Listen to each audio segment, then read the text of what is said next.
po kërkojmë mbështetjen e qytetarëve në luftën kundër korrupsionit. Po i kërkojmë qytetarëve shqiptarë që të zgjedhin me kë janë, me drejtësinë apo janë me Belinda Ballukun që ka vjedhur qytetarët shqiptar, me Erion Velia dhe duam që ky zotëria këtu të dali para drejtësisë, të hetohet, mos ta pengoj drejtësinë. Këtë po bëjmë. Si po e bëjmë ajo? Ja si po e bëjmë. Zonja për shembull, si e mirë, si ja ka dhënë. Falenderoj. Do të filmosesh në mbrojtje të drejtësisë edhe luftës kundër korrupsionit? Shumë. Ja.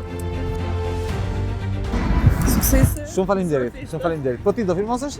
Kjo është një deklaratë në mbrojtje të drejtësisë. Siç e di, nuk e di ke dëgjuar apo jo, politikanët më në fund po dalin para drejtësisë.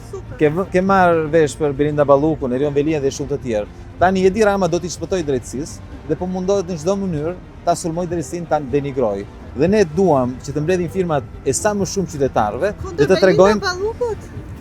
Me patjetër. Ja ku e ke. Jeton jashtë, ku jeton? Në Gjermani. Shumë mirë. Faleminderit, më pashë.